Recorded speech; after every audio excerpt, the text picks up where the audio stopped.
Okay. I'll just get Maybe started. You're the leader. Nope. Forward. Hi, Ellen. Oscar. Oscar. Welcome everybody. I'm Monique.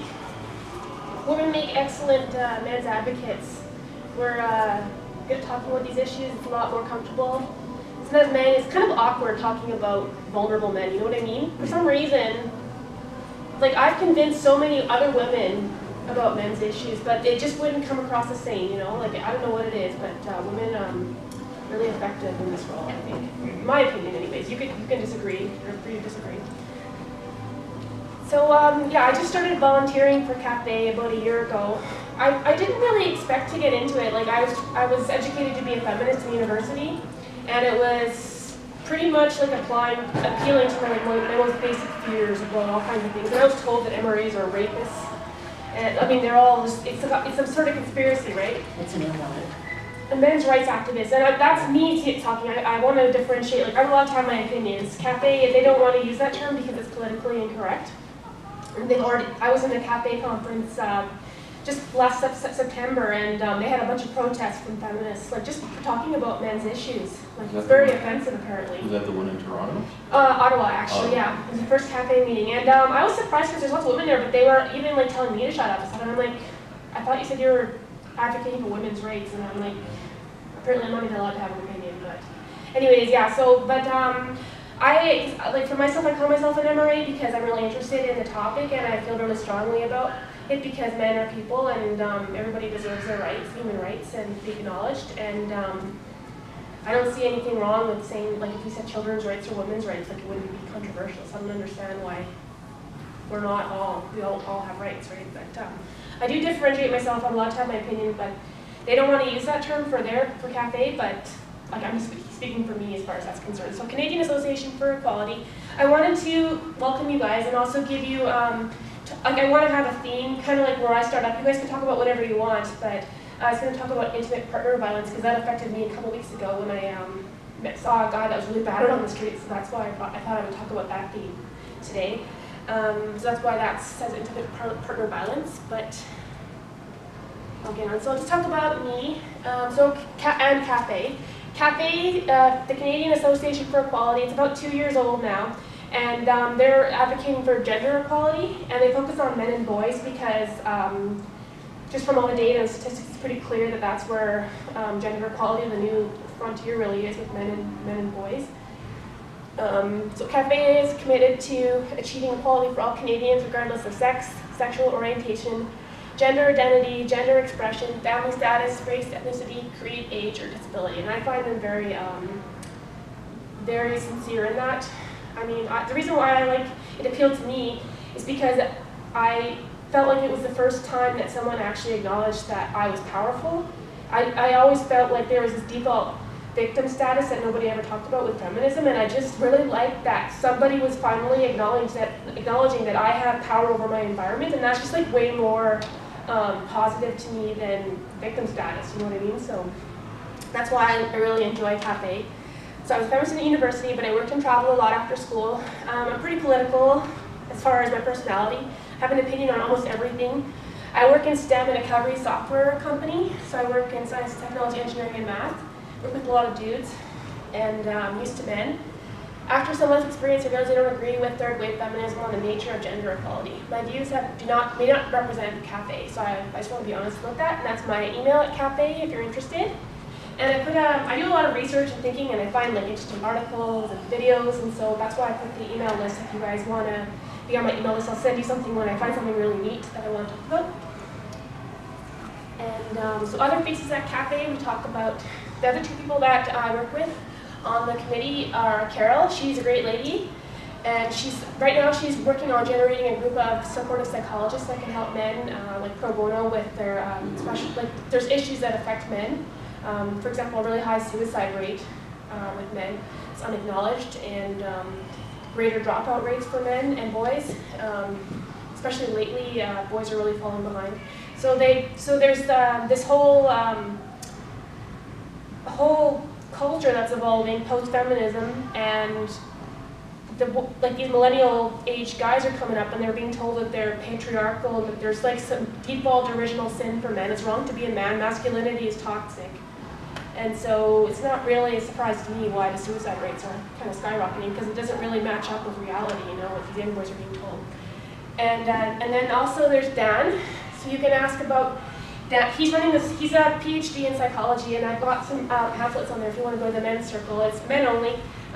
He was considering having women at the, like women just like it's cafe, right? So it's equality, but it seems like men are different when women are around, like the whole dynamic somehow changes. So we thought it would be more helpful if it was just men only at the peer circle, and that would be more of a private setting. So that's more of the group, like the peer support side, and this would be the educational, like public awareness side would be the group meetups, right? So I was going to break into intimate partner violence or domestic abuse, like what I've kind of learned about it recently, and it's really fascinating. But I wanted to break into that topic, kind of have, if you're going to come to these cafe meetings, like some value added, like have like a topic or some information, just not very long, we can have a discussion about whatever you want, but I just wanted to present one men's issue every meetup for the educational added value. So I want to talk about Erin Pissy. She started up the first domestic abuse shelter in the 1970s that anybody ever thought up of. And what she noticed is that when people, like when she was taking in battered women, for example, that half of them were just as violent as their male counterparts. So she never saw it as a gendered issue, like men aren't bad, women aren't bad. It was just like, it was more of she noticed that it was actually very intergenerational, like one generation would teach the next, and it could be from mother to son. But the point is that it's not a gendered issue, right? So, and she realized that that there was a need to advocate for more gender neutral understanding of domestic abuse. Unfortunately, like with second wave feminism, she was resisted by feminists who hijacked her cause, and so now we have the Duluth model, like, which we all think of, that the only thing that ever happens is men beating up a wife, and that's why you see the advertisements for domestic abuse. It's just a man beating on a woman. That's all you ever think about. But really, when you look at the statistics, the greatest number of domestic abuse victims would be children, by far. And often, I think 70% of all children that are killed are by their mother. It's not by the father, right? So this is a very dishonest, it's not helpful to lie about who's being battered. And so she's still working on it. She's an old lady. She's still being resisted, and I try to spread her awareness about her because I think she's a really important lady. And she founded this whole cause, and I think she's got a lot of good understanding. She was battered by her own mother, actually, so she has a really good understanding of intergenerational abuse, right? She finally left for Canada when the feminists killed her dog. So that's really sad. I love animals. That really hurt me to hear that. Earl Silverman, I don't know if you know about him. He's a Calgary fellow. He committed suicide a few years ago, but he opened up after about 2 decades ago. Earl left an abusive marriage, so he was the one being battered by his wife. So he understood very thoroughly that it's not a gendered issue. Often with men, they're being beaten, but they can be physically stronger, but men also have a fear that if they hit back, that what are they going to do? Call the cops? And they're actually afraid of hurting the woman, I think, in some instances. So he opened up a shelter for men and their children with no government funding, and that was actually in Calgary. So he was a remarkable guy. He charged $20 a day for safe house, and his story is you can find the best MRA that I could find that did a really good YouTube video on it is Karen Strong. She's a local MRA.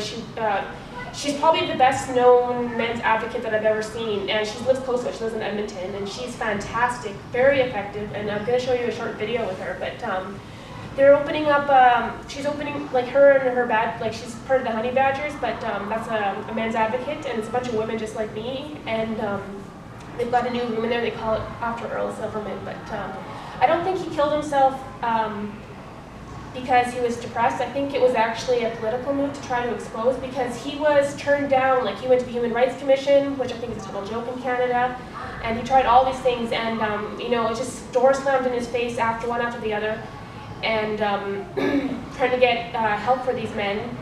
And he talked to some feminine, some of these, very all through the government and everything, and they said they would take, the story of one woman over all the statistics they could ever find. So it's just very difficult for him, and I think that was what he did. He was trying to make a platform with his death. Yeah, so I don't like that. This is my video, I think.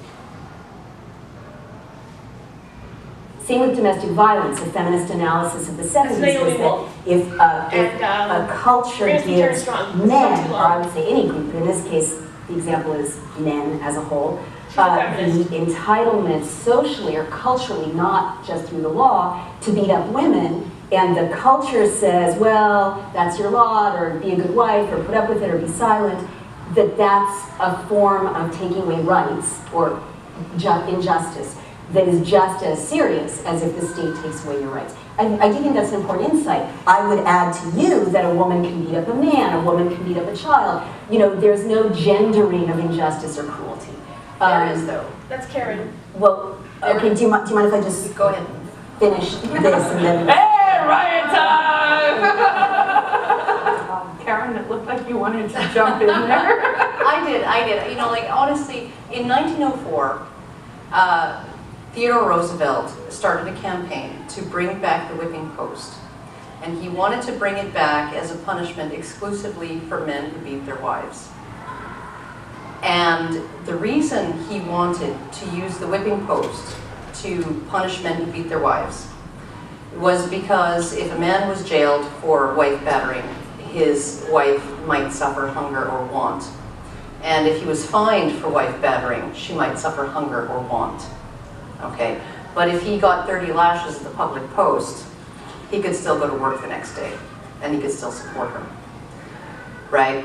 Now, we have this idea that before feminism came along in the 60s and 70s, that domestic violence against women was completely socially acceptable. Now, I don't understand how one can come to that conclusion when the President of the United States wanted to bring back corporal punishment, which had been banned, right, in most states at that time, exclusively to punish men who batter their wives. And especially since the treatment